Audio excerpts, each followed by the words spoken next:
नमस्कार दोस्तों, आज फिर से स्वागत है आपका यूपीएससी की पाठशाला में एक और नए शो के साथ। और आज का सवाल ना बहुत इंटरेस्टिंग है।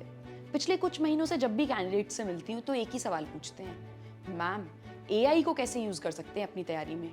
एआई को इंटीग्रेट कर सकते हैं क्या अपनी प्रिपरेशन में, जिससे प्रिपरेशन थोड़ी आसान हो जाए? क्या मुझे इंडिविजुअल गाइडेंस मिल सकती है एआई से? क्या मेरे मेंटोर्स को रिप्लेस कर सकता है एआई? आंसर राइटिंग कैसे बेटर हो सकती है चैट जीपीटी यूज करके? नोट्स बनाने में, समरी बनाने में, टाइम टेबल बनाने में, इन सब में कैसे हेल्प कर सकता है एआई? तो क्या यूपीएससी की प्रिपरेशन अब एआई की वजह से आसान हो गई है? और कुछ लोग तो इससे भी आगे चले गए हैं। वो पूछते हैं, मैम अगर एआई सब कुछ कर देगा तो क्या इवेंचुअली आईएएस ऑफिसर्स की जरूरत रहेगी या नहीं रहेगी? सवाल तो इंटरेस्टिंग है, लेकिन मुझे लगता है इसके अंदर एक बड़ा सवाल छुपा है। आखिर यूपीएससी टेस्ट क्या कर रहा है? Knowledge, judgement? और इस सवाल का जवाब डिसाइड करेगा कि क्या एआई आपका अच्छा स्टडी पार्टनर बन सकता है या नहीं बन सकता। देखो, एआई इंफॉर्मेशन दे सकता है, डिसीजन नहीं। आखिर यूपीएससी टेस्ट क्या करता है, नॉलेज या जजमेंट? और इसी सवाल का जवाब डिसाइड करेगा कि एआई आपका कॉम्पिटिटर है या सबसे पावरफुल स्टडी पार्टनर। देखो, एआई इंफॉर्मेशन दे सकता है, डिसीजन नहीं दे सकता। सोचो, अगर मैं यही से पूछती हूँ कि इंडिया में पॉवर्टी के रीजंस बताओ, 2 सेकंड में बहुत सारे आंसर्स आ जाएंगे। अगर मैं पूछूं क्लाइमेट चेंज को एक्सप्लेन करो, डेफिनेटली आंसर आ जाएगा। अगर मैं पूछूं आर्टिकल 21 क्या होता है, आंसर मिल जाएगा। लेकिन अब एक यूपीएससी टाइप सिचुएशन सोचते हैं, एथिक्स पेपर से। एक डिस्ट्रिक्ट में फ्लड आ गया है, लिमिटेड बोट्स हैं, लिमिटेड रेस्क्यू पर्सनल्स हैं। आप किसको रेस्क्यू करोगे? एक गांव है जिसमें बहुत सारे बूढ़े हैं और एक गांव है जिसके स्कूल में बच्चे फंसे हुए हैं। ये गूगल का सवाल नहीं है, ये जजमेंट का सवाल है। और इसी वजह से यूपीएससी सिर्फ इंफॉर्मेशन टेस्ट नहीं करता। यूपीएससी देखना चाहती है कि जब इंफॉर्मेशन इनकम्प्लीट हो, क्या आप उस सिचुएशन में भी डिसीजन ले पाते हो या नहीं। क्योंकि एडमिनिस्ट्रेशन में हर प्रॉब्लम का आंसर टेक्स्ट बुक में तो होगा नहीं। एडमिनिस्ट्रेशन में जब आप डीएम बन जाएंगे, ऐसी बहुत सारी सिचुएशंस आएंगी जिसमें आपके पास कंप्लीट इंफॉर्मेशन नहीं होगी, पर तब भी आपको डिसीजन लेना पड़ेगा। एक्चुअली एआई को हम अपनी प्रिपरेशन में इंटेलिजेंटली यूज कर सकते हैं। मान लो आपको लक्ष्मीकांत पढ़नी है, एक चैप्टर समझ नहीं आ रहा, एआई उसको सिंपल लैंग्वेज में एक्सप्लेन कर सकता है। मान लीजिए न्यूज़पेपर में डब्ल्यूटीओ का आर्टिकल आया, आपको उसका बैकग्राउंड नहीं पता है, वो आप एआई से पूछ सकते हो। मेंस का आंसर लिखा है, उसका स्ट्रक्चर इंप्रूव करवाना है, या ऐसे लिखा है, उसके लिए कोट्स ढूंढनी है। ऑप्शनल के डिफिकल्ट कॉन्सेप्ट्स को सिंप्लीफाई करना है। रिवीजन के क्वेश्चंस बनवा सकते हो एआई से, फ्लैश कार्ड्स बनवा सकते हो, माइंड मैप बनवा सकते हो, एआई से अपना टाइम टेबल चेक करवा सकते हो और उसे कह सकते हो कि चेक करे आपने फॉलो किया या नहीं किया। लेकिन बहुत सारे स्टूडेंट्स एक गलती करते हैं एआई यूज करते हुए। बहुत एस्पिरेंट्स एआई से पूरा आंसर लिखवा लेते हैं, फिर बस उसे रटते रहते हैं और उन्हें लगता है कि तैयारी हो गई। लेकिन इस बार एक छोटा सा एक्सपेरिमेंट करना, एआई से आंसर लिखवाओ, उसके बाद लैपटॉप बंद कर दो।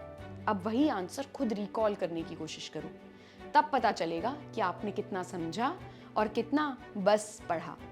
यूपीएससी एग्जामिनर एआई का आंसर नहीं पढ़ रहे, वो आपका माइंड रीड कर रहे हैं। आप इश्यू को कैसे कनेक्ट करते हो, एग्जाम्पल कैसे यूज करते हो, कंक्लूजन कैसे लिखते हो, यही डिफरेंस सिलेक्शन बनाता है। यूपीएससी एस्पिरेंट्स की ना एक कॉमन हैबिट होती है, जब भी किसी बुक शॉप पर जाते हैं एक नई बुक खरीद के ले आते हैं। हर हफ्ते नई बुक और घर पे होता है बुक्स का एक पहाड़, ऐसी बुक्स जिन्हें उन्होंने कभी पढ़ा नहीं होता। हर महीने एक नया कोर्स खरीद लेते हैं, सारे टॉपर्स की बात मान लेते हैं, सारी स्ट्रैटेजी वीडियोस देखते हैं, मॉक इंटरव्यूज देखते हैं, और धीरे धीरे पढ़ाई कम और कलेक्शन ज्यादा होने लगता है। लेकिन सच ये है कि सिलेक्शन उन लोगों का होता है जो कम रिसोर्सेज को बार बार पढ़ते हैं, ना कि उन लोगों का जो बहुत सारे रिसोर्सेज को एक बार पढ़ते हैं। और ऐसे ही लोग जब मल्टीपल बार रिजेक्ट होते हैं, उसके बाद रियलाइज करते हैं what didn't work for them. UPSC information collection का एग्जाम नहीं है। यूपीएससी इंफॉर्मेशन रिटेंशन, रिकॉल और उसके एप्लीकेशन का एग्जाम है। आपको हर नई बुक पढ़ने की जरूरत नहीं है। आप जो पढ़ रहे हैं उसे समझें, उसे इंटरनलाइज करें, उसे रिवाइज करें, उसे रिकॉल करें और फिर सोचें कि मैं अपने आंसर में से कैसे यूज कर सकता हूँ। पर टेस्ट तो देते हैं, लेकिन टेस्ट के बाद जो रियल गेम चेंज होता है वो ऑलमोस्ट मिस कर देते हैं। वो ना टेस्ट को एक गेम की तरह खेलते हैं, तेरे कितने मार्क्स आए, मेरे इतने आए, 60-70 मार्क्स दे दिए। लेकिन एक सीरियस एस्पिरेंट उन 60 से 70 मार्क्स को डीपली एनालाइज करता है और वही रियल प्रिपरेशन बन जाती है। रिसर्च बताती है स्पेशली एंडर्स एरिक्सन की डेलिब्रेट प्रैक्टिस थ्योरी क्लियरली बताती है कि सिर्फ प्रैक्टिस से इंप्रूवमेंट नहीं होती, रियल ग्रोथ तब होती है जब प्रैक्टिस के साथ साथ फीडबैक का भी एनालिसिस हो। फ्यूचर आईएएस ऑफिसर्स को किस स्किल की जरूरत होगी, सोचो जरा।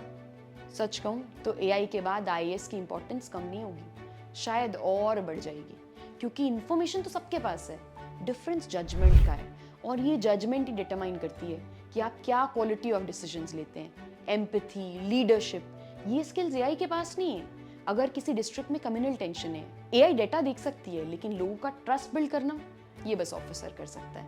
अगर सूखा पड़ गया है, रेनफॉल का ट्रेंड दिखा देगी एआई, लेकिन किस गांव को पहले टैंकर भेजना है, कहां सबसे ज्यादा जरूरत है, ये एडमिनिस्ट्रेशन ही डिसाइड करेगी। टेक्नोलॉजी टूल्स बदल सकती है, लेकिन पब्लिक सर्विस का कोर ये नहीं बदल सकती, और यूपीएससी उन्हीं क्वालिटीज को तो टेस्ट कर रहा है। इसलिए अगर आप भी इस डाउट में हो कि एआई से अपनी तैयारी को कैसे स्ट्रेंथन करो, तो थोड़ा सोचने की जरूरत है।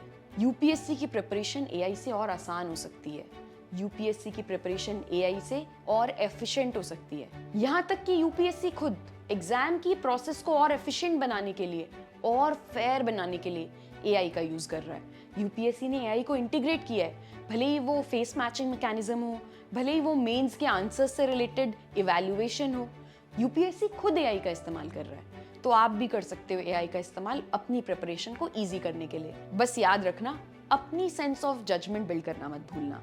एआई ने एक्चुअल में यूपीएससी की प्रिपरेशन में क्रांति ला दी है। आप भले किसी गांव में रहते हैं, आप भले किसी कॉस्मो में रहते हैं, आप भले किसी भी स्टेट में हैं, हरियाणा में, महाराष्ट्र में, गुजरात में, आपकी तैयारी आसान हो जाती है क्योंकि आपके पास एक एआई मेंटोर और एक एआई कंपेनियन है। ये एआई कंपेनियन 24 घंटे अवेलेबल रहता है। अब आपको पास्ट की मंथली मैगजीन्स उठाकर देखने की जरूरत नहीं है अगर एक न्यूज़पेपर आर्टिकल का हिस्टोरिकल बैकग्राउंड समझना है। आप बस एआई से पूछ सकते हो and at just your finger tips आपको सारी डिटेल्स अवेलेबल हो सकती हैं। अगर आपको किसी टॉपर की कॉपी का रेफरेंस चाहिए, आपको वो भी ढूंढने की जरूरत नहीं है, आप एआई को बोल सकते हो और एआई ये सारा काम आपको करके दे सकता है। पहले अगर पास्ट ईयर क्वेश्चंस ढूंढने होते थे, उसमें बहुत समय लग जाता था, 10 किताबें उठानी पड़ती थी उन्हें सिर्फ ढूंढने के लिए। आज एआई के माध्यम से आप सारे पास्ट ईयर क्वेश्चंस को इजीली यूटिलाइज कर सकते हो। हम सबको पता है पास्ट ईयर क्वेश्चंस की इंपॉर्टेंस हमारी यूपीएससी की तैयारी में। एआई आपकी तैयारी को इस तरीके से और आसान बना देता है। जरूरी ये समझना है कि एआई से हमें क्या काम करवाना है अपनी तैयारी में। बहुत सारे बच्चे शॉर्टकट ढूंढते हैं, उन्हें लगता है एआई का यूज करके शॉर्टकट अडैप्ट कर लेते हैं और तैयारी में आसानी हो जाएगी। उससे वो एक्चुअल में तैयारी नहीं कर रहे, वो बस हार्ड वर्क को एस्केप कर रहे हैं। मुझे लगता है कि एआई का सबसे अच्छा यूज हो सकता है मैप्स करने में। अगर आपको एजेंसीज याद करनी है अलग अलग, उनके इंडेक्स याद करने हैं अलग अलग, पब्लिकेशंस याद करनी है, ये सारी चीज़ें आप एआई के माध्यम से कर सकते हो। अगर आपको चीज़ों के एक्रोनिम बनाने हैं, आप वो एआई के माध्यम से कर सकते हो। आप एआई से लर्निंग टिप्स ले सकते हो कि मान लो आपको ज्योग्राफी में अलग अलग नेशनल पार्क्स पढ़ने हैं, आप एआई से पूछ सकते हो कि कैसे इन नेशनल पार्क्स को मैं रिकॉल कर सकता हूँ, रिमेंबर कर सकता हूँ, क्या टेक्निक हो सकती है इन्हें याद करने की। और इस तरीके से एआई आपकी प्रिपरेशन को आसान बना सकता है। तो अगले एपिसोड में फिर से मिलते हैं एक नए सवाल के साथ जो आपकी यूपीएससी तैयारी को आसान कर सकता है। अगले एपिसोड में हम बात करेंगे क्या तैयारी करने के लिए दिल्ली आना जरूरी है या घर बैठे कर सकते हैं यूपीएससी की तैयारी। कीप वॉचिंग यूपीएससी की पाठशाला, stay tuned, do not forget to visit us for the next episode.